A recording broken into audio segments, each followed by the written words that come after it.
Lesson 28. Becoming anything he wants to be. Imagine cold so cold that bare skin freezes almost instantly. Imagine wind so strong that it could blow you over, and deep icy cracks you might fall into at any moment. Now picture a group of mountain climbers making their way through this environment to the highest spot in the world. One of the climbers is Eric Wyenmeyer. On May 25th, 2001, Eric did make it to the top of Mount Everest, the tallest mountain on Earth. But Eric could not see the view from the top. He could not even see the snow and ice all around him. He could only feel them because he is blind. Eric is the only blind person ever to reach the top of the world.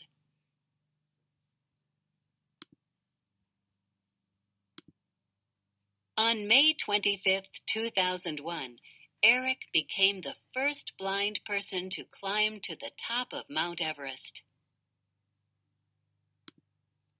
A hard beginning. Eric was born with a rare eye disease. He could never see very well.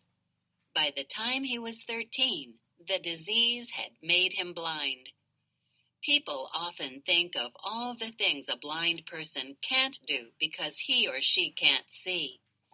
Eric's father encouraged Eric to think about the things he could do. Eric learned that lesson well. It wasn't always easy.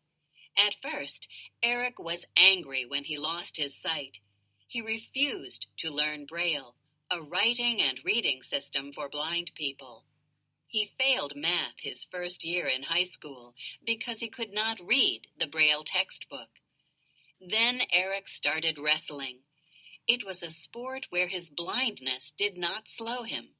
He learned Braille, and his grades improved. He became the captain of the wrestling team. One year, he won second place in the state wrestling championship.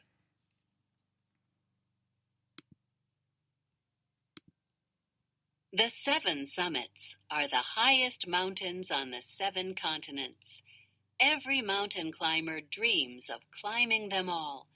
Very few achieve this dream. The thrill of the climb. When he was 16, Eric went rock climbing for the first time. The experience changed his life. He loved the feel of the wind and the rock under his hands. Different rocks had different textures. This thrilled him and made him want to climb more and more. Yet Eric did not want only to follow other climbers. Blind people had climbed that way for a long time. Eric wanted to lead. He wanted to find the toeholds and places for his hands by touch. One night he proved he could lead.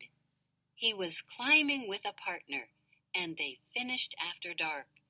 The partner had forgotten his helmet light. He could not see to climb down. But Eric could see with his hands. He led the climb back down to safety.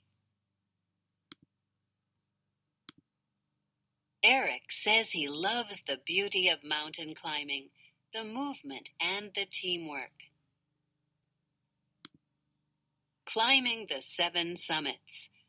Soon Eric began climbing mountains. He discovered he could use long poles to lean on and help him feel the ground.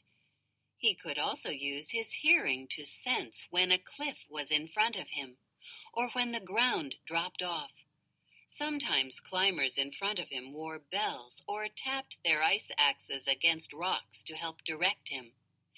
In 1995, Eric climbed to the top of Denali Peak, Mount McKinley in Alaska. The TV news reported it. A blind man had climbed the tallest mountain in North America. It was the first of the 7 summits that Eric went on to climb. These mountains are the highest on each of the 7 continents. Over the next 7 years, Eric climbed them all. Eric wants other people to think about what they can do and not what they cannot do, just as he has done. A great athlete, Eric competes in tandem bicycle races.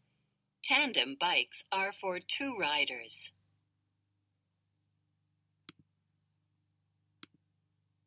Not just a world-class climber.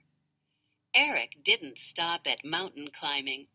At one time, he was a teacher and a wrestling coach. He is also a skydiver. He runs marathon races. He skis. He scuba dives. He does long-distance bike rides. You could never tell Eric that blindness is a handicap. Now Eric speaks and teaches all around the world. He has written 2 books. The message in each is that hardships can make us stronger and better people. One of his books is called Touch the Top of the World. The story was made into a movie. Eric also made a movie called Farther Than the Eye Can See. It is an adventure film about climbing Mount Everest. Eric used the movie to raise more than $500,000 for charity. He used his success to help form a group called No Barriers. The group finds ways to help people with disabilities overcome the barriers in their lives. Today, Eric is trying to help blind people learn to read and write. He wants everyone who cannot see to learn Braille. He speaks all over the world to help make this happen. Eric was once asked if he believes everything is possible. He answered that there are limits. For example, he cannot drive a car.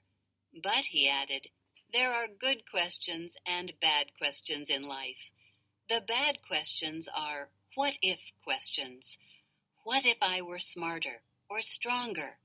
What if I could see? Those are dead-end questions. A good question is, how do I do as much as I can with what I have?